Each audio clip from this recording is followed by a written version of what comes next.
오늘은 종려주일입니다. 그리고 내일부터 토요일까지 한 주간은 고난주간으로 지키게 되겠습니다. 예수님께서 나귀를 타시고 예루살렘에 입성하실 때에 길가에 늘어선 많은 사람들이 종려나무 가지를 들고 예수님을 메시아로 환영한 데 기인해서 종려주일이라고 부르게 되었습니다. 예수님은 3년 동안 공생애, 즉 하나님의 아들로 이 땅에 살아가시다가 이제 마지막 한 주간, 다시 말하면 우리의 죄를 지고 십자가에 못 박혀 죽으시려고 예루살렘에 들어가십니다.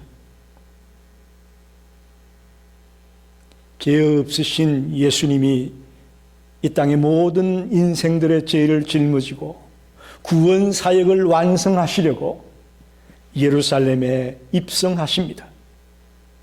그때에 수많은 예루살렘의 백성들이 도로에 나와서 종려나무 가지를 흔들면서 소리를 질렀습니다.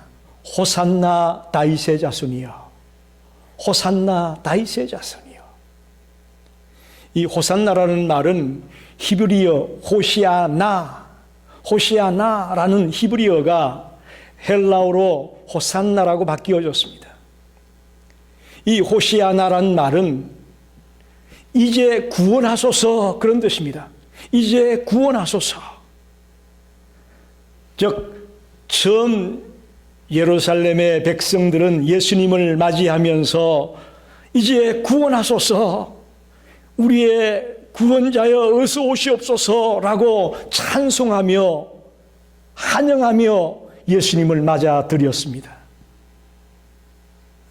근데 놀라운 것은 얼마 지나지 않아서 그 예루살렘에 살던 백성들이 바뀌어졌습니다. 어떻게 바뀌어지느냐? 예수를 십자가에 못 박아라, 십자가에 못 박아라, 호산나 다윗의 자손이여, 호산나 호산나 찬송하던 그들이 한순간에 예수를 십자가에 못 박으라고 소리 지르는 정반대의 모습을 보여주고 있습니다. 이렇게 인간의 마음이란 종잡을 수가 없습니다. 얼마 전에만 해도 주님을 메시아라고 구원자라고 나를 구원해달라고 찬양했던 백성들이 이제 금방 십자가에 못 박아 죽이라고 소리를 지르고 있습니다. 여러분, 왜 이렇게 됐을 것 같습니까?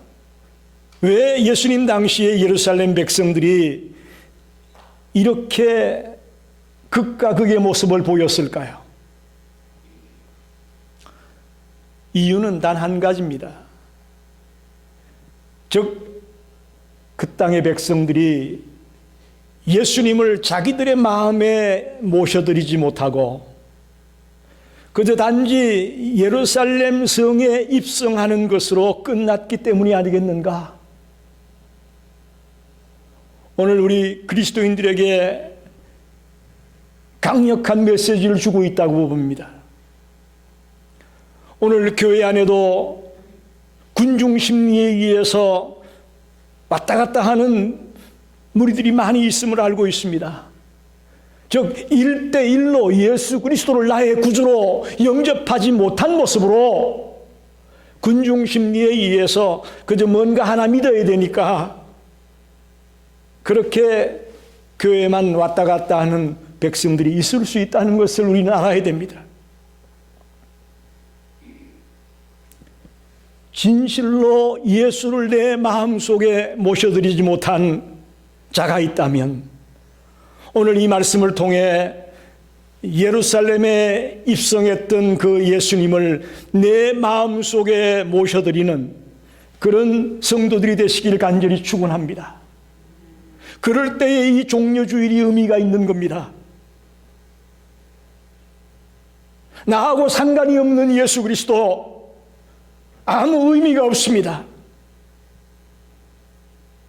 이 예수님이 내 마음속에 들어오실 때에 의미가 있는 것이고 가치가 있는 것이고 우리를 살려주는 구원의 역사가 있을 수 있다는 것을 놓쳐서는 안 될 겁니다. 그래서 오늘 저는 예루살렘에 입성하시는 이 예수님의 모습을 바꾸어서 우리의 마음속에 입성하시는 예수 그리스도를 생각하면서 함께 은혜를 나누고 싶습니다. 첫째로 예수님은 평화를 주시려고 우리 마음에 입성하십니다. 평화를 주시려고. 기원전 500년경에 스가랴 선지자가 예언을 했습니다. 오늘 본문에도 나와 있죠. 5절에 보면 시온 딸에게 이르기를 내 왕이 내게 임하나니 그는 겸손하여 낙이 곧 멍에 매는 짐승의 새끼를 탔도다 하라. 이미 스가랴 선지자가 500년 전에 스가랴서 9장 9절에서 예언했던 말씀입니다. 그 말씀이 그대로 지금 이루어지고 있습니다. 구원자가 예루살렘에 들어오시는데 나귀를 타고 들어온다고 되어 있습니다. 예수님은 개선 장군처럼 군마를 타고 빵빠레가 울려 퍼지는 그 빵빠레 소리를 들으면서 기세등등한 모습으로 예루살렘에 입성하는 것이 아니었습니다. 아주 보잘것없는 그러나 평화를 상징하는 나귀를 타고 예루살렘에 입성하고 있는 예수님의 모습을 보여주고 있습니다. 여러분 한번 묻습니다. 여러분 마음속에 주인이 누굽니까? 여러분 자신입니까? 아니면 돈입니까?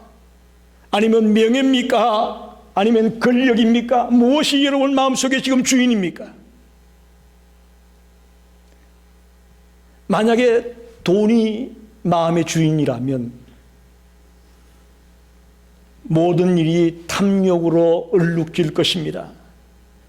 그래서 그걸 빼앗길까 봐 불안해하고 두려워하며 떨며 살 수밖에 없을 것입니다. 무슨 얘기냐 하면 내 마음의 주인이 무엇이냐에 따라서 우리의 인생이 달라지는 것을 알아야 됩니다. 왜 우리가 불안해하고 염려하고 근심하고 있을까요?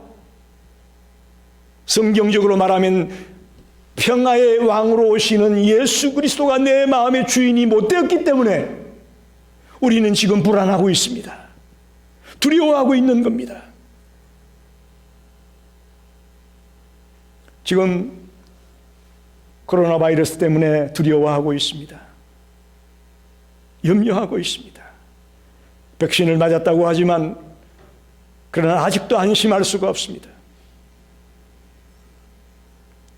지금 가만히 따져보니까 작년 3월 달에 팬데믹이 발생한 이후에 식당에 한 번도 안 갔어요, 제가. 가끔 동료 목사들이 이제 좀 많이 좋아하시니 밥을 한 번 먹자고 전화가 와도 제가 한 번도 가본 적이 없어요. 아직도 조심할 수밖에 없고 주의를 기울일 수밖에 없는 상황입니다. 우리가 불안해하고 있습니다. 염려하고 있습니다. 그 이유는 우리 마음의 주인을 평화의 왕이신 그 예수 그리스도를 내 마음의 주인으로 삼지 못하기 때문에 우리는 지금 불안해하고 있는 겁니다. 염려하고 있는 겁니다. 1968년 12월 24일 미국이 쏘아 올린 아폴로 8호 우주선이 있습니다. 그 아폴로 8호가 달 궤도를 돌면서 그때 그 승무원 3명이 이런 사람들입니다. 윌리엄 앤더스, 짐 러벨, 프랭크 보먼, 이 3사람의 승무원들이 그 달 궤도를 돌면서 창세기 1장 1절에서 10절까지 성경 말씀을 읽었습니다. 그걸 전 세계에 방영을 했습니다. 중계 방송을 했어요. 성경을 읽고 난 뒤에 그들은 이렇게 기도합니다. 우리의 의지와 연약함 대신에 하나님의 선하심을 의지하는 마음을 우리에게 주시옵소서. 우리에게 서로의 마음을 이해하고 계속해서 기도할 수 있는 지식을 주시고 앞으로 이루어질 우주적 평화를 위해 우리가 할 수 있는 것이 무엇인지 가르쳐 주시옵소서 하고 그 우주선에서 그들이 기도했습니다. 왜 기도했는지 아십니까? 1968년에 미국은 베트남 전쟁에 참여하고 있었습니다. 또 미국 곳곳에서 도시의 폭동과 시위가 끊이지 않았습니다. 갈등이 곳곳에서 벌어지고 있었습니다. 국내적으로 여전히 문제를 안고 있는 미국의 평화와 희망을 달라고 그들은 기도했습니다. 우주선을 타고 그 먼 우주 안에서 지구를 바라보며 그 승무원 3명이 하나님 앞에 기도하는 모습입니다. 참으로 감동스럽습니다. 여러분, 평화는 우주개발 계획으로 오는 게 아닙니다. 평화는 군축협상이나 정상회담으로 주어지는 것이 아닙니다. 우리 개개인의 마음속에 나귀를 타고 입성하시는 그 예수 그리스도가 우리 속에 들어올 때에 여러분의 가정에 평화가 있을 것이고, 여러분의 직장과 이 사회와 이 세계 속에 진정한 평화가 찾아올 것을 믿습니다. 그 무엇보다도 여러분과 저의 마음속에 나귀를 타고 오시는 그 평화의 왕이신 예수님이 자리 잡게 되기를 간절히 응원합니다. 그럴 때 이 두려움과 이 염려에서부터 우리가 자유함을 얻을 수 있을 줄로 믿습니다. 두 번째는 예수님은 우리의 마음을 정결케 하시려고 입성하십니다. 우리의 마음을 깨끗게 하시려고 우리 속에 들어오신다는 말씀입니다. 여러분, 예수님이 예루살렘에 들어가시자마자 제일 먼저 어디에 가셨을까요? 성전에 가셨습니다. 그런데 예루살렘 성전이 그 당시 어떠했습니까? 비둘기 파는 사람, 양을 파는 사람, 돈 바꿔주는 사람, 완전히 시장터로 바뀌어져 있었습니다. 예수님은 예루살렘에 들어가자마자 기도하고 싶어서 성전을 찾았는데 성전이 기도하는 곳이 아니고 시장터로 바뀌어 있었다는 거예요. 그렇게 부드럽고 그렇게 인자하고 사랑이 넘치던 예수님의 모습이 돌변했습니다. 채찍을 들고 돈 바꾸는 자의 상을 뒤집어 엎습니다. 양이나 비둘기를 파는 사람들의 상을 뒤집어 엎어버렸습니다. 그러면서 예수님이 하시는 말씀이 강도의 소굴이다. 그 예루살렘 성전이 강도의 소굴로 바뀌어졌다고 분노하는 모습을 보게 됩니다.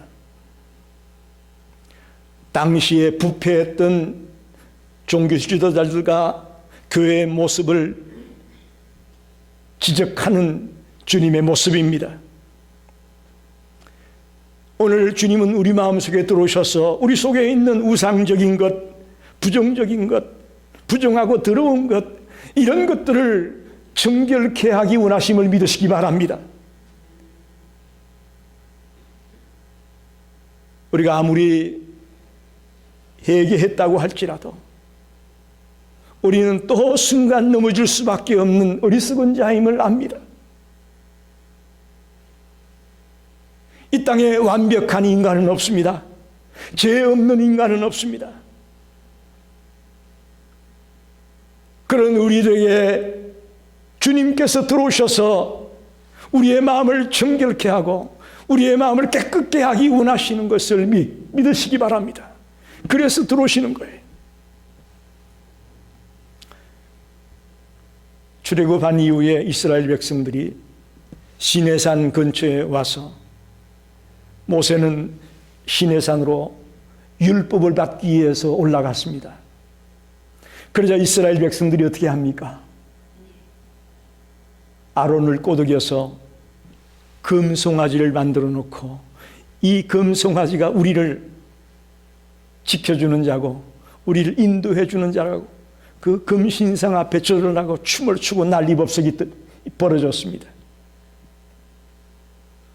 그것 때문에 하나님의 진노로 수많은 백성들이 죽임을 당했던 장면을 우리가 기억하지 않습니까? 혹시 저와 여러분 속에 하나님보다 더 우선순위에 두고 있는 어떤 대상이 있다면 그걸 우리는 우상이라고 말합니다. 그저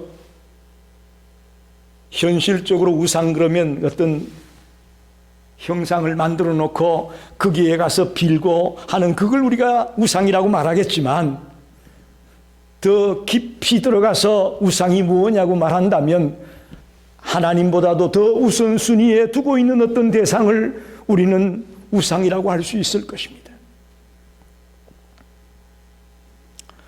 하버드 대학의 총장이 이런 말을 했습니다. 현대인은 십자가 대신에 미식 축구에 금치를 해놓고 거기에 제사를 드리고 있다. 스포츠가 하나의 우상화되고 있다라고 하버드 대학 총장이 지적했습니다. 오늘 스포츠가, 돈이, 섹스가, 권력이 하나의 우상화되고 있는 현상을 너무나 많이 보고 있습니다. 사랑하는 성도 여러분, 예수님은 우리의 마음을 깨끗게 하시려고 우리 마음 속에 입성하십니다. 오늘 저와 여러분의 마음의 문을 열고 그 주님을 영접하고 그 주님을 모셔드리는 성도가 되기를 간절히 축원합니다.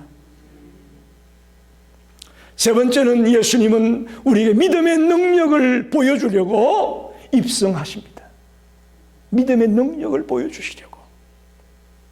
여러분, 예수님이 예루살렘에 입성하셔서 한 그루의 무화과 나무를 바라봤습니다. 근데 그 무화과 나무가 잎은 무성했지만 열매가 없었다고 기록되고 있습니다. 그러자 예수님이 그 무화과 나무를 저주합니다.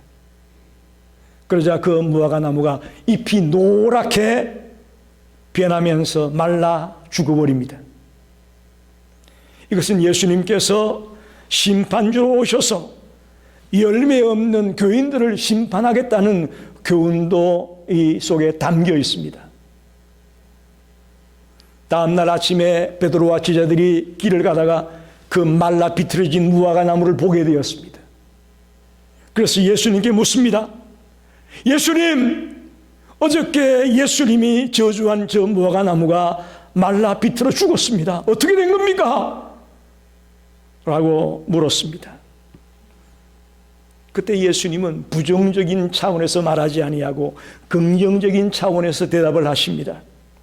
21장 21절에 보니까 만일 너희가 믿음이 있고 의심하지 아니하면 이 무화과 나무에게 된 이런 일만 할 뿐 아니라 이 산들어 들려 바다에 던져지라 하여도 그대로 될 것이다. 할렐루야. 부정적으로 열매가 없으면 너희를 심판하겠다, 이런 식으로 해석을 하신 것이 아니고요, 믿음의 능력을 말씀하시면서 너희들이 이런 믿음의 능력을 가지라고 베드로와 제자들에게 당부하는 말씀을 보게 됩니다. 이것은 오늘 예수님께서 우리 마음속에 들어오셔서 우리에게 위대한 신앙의 힘을 보여주고 있습니다. 우리가 믿는 믿음이 얼마나 강력한 능력이 있는가를 알기를 원합니다. 여러분, 믿음이란 대단한 파워를 가지고 있는 것입니다. 그 믿음이 뭐라고 그런 말들 많이 하시는데, 여러분, 믿음처럼 위대한 것은 없습니다. 제가 얼마 전에 엔도 슈샤쿠가 쓴 여자의 일생이라는 책을 읽었습니다. 이 엔도 슈샤쿠는 일본의 크리스찬 작가입니다. 사실 책 제목이 여자의 일생이라고 그래서 별로 읽고 싶은 마음은 없었는데, 그래도 엔도 슈샤쿠라는 그 작가를 알기 때문에 그 책을 한번 읽었어요. 그 책의 내용은 이런 거예요. 일본의 그 막부 시대 말기, 엄청난 기독교를 박해하던 시대가 있었습니다. 은둔 생활하며 숨어서 몰래 주를 믿던 그들이 이제 시대가 바뀌어지고 좀 좋아질 것 같아서 드러내고 주님을 믿으려고 하니까 일본의 그 막부 시대 말기에 수많은 크리스찬의 박해가 있었습니다. 만약에 지금이라도 믿지 않겠다고 말만 하면 살려주겠다는 거예요.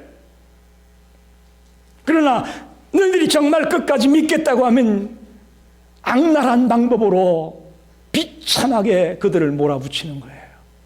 그 책에 있는 내용을 다 말할 수가 없습니다. 얼마나 크리스찬을 박해하는지요. 심지어는 이만한 사과나무 박스 같은 요만한 상자 안에 사람을 집어넣고 이렇게 위에다가 구멍을 하나 뚫어놨어요. 거기서 사람이 지나게 하는 거예요. 때가 되면 그 구멍으로 먹을 것만 조금 주고, 그러니 그 안에서 변을 보고 소변을 보고 그렇게 하다 거기서 죽는 거예요. 그 추운 날 호숫가에 얼음이 얼었는데 그걸 깨고 사람들을 집어 던져버립니다. 그 추운 겨울에 이불도 하나 주지 아니하고 거적대기 같은 거 하나 주고 거기서 잠을 자게 합니다. 그게 힘드니까 배신하고 돌아서는 사람이 하나하나 생기기 시작합니다. 그러나 끝까지 믿음을 포기하지 아니하고 주님을 의지하며 살아가는 일본의 크리스찬들이 있었어요. 그래서 지금도 일본의 크리스찬은 30명만 모이면 큰 교회입니다. 일본의 크리스찬은요, 30명 모이는 교회는 다른 나라에 몇백 명 모이는 교인 못지않은 엄청난 힘을 발휘하는 교회가 되어지고 있습니다. 저는 그 이유를 알겠더라고요.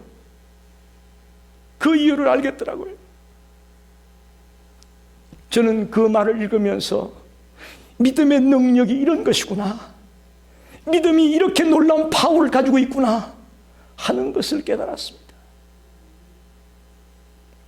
여러분, 예수님은 우리 마음속에 들어오셔서 우리에게 믿음의 능력을 주기 원합니다.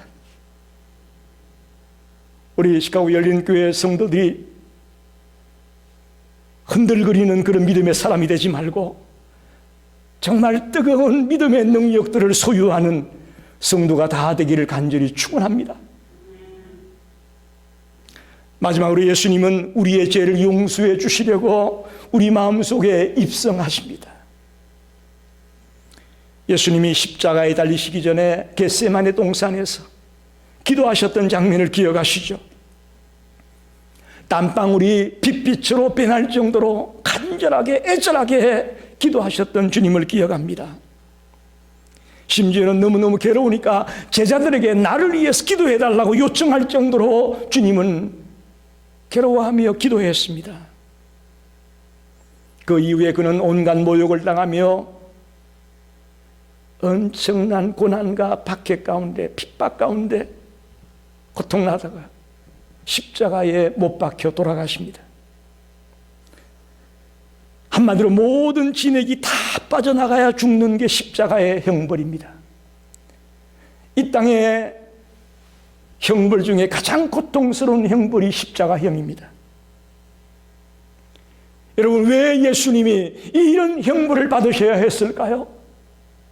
물과 피와 모든 진액을 다 쏟아내고 그제서야 죽으시는 이 형벌을 왜 예수님이 받으셨을까요? 바로 저와 여러분의 죄를 용서하려고, 저와 여러분의 죄를 사해 주시려고 그렇게 십자가에서 달리셨음을 기억하십시오. 주님은 십자가에서 오히려 우리를 위해 눈물을 흘리셨습니다.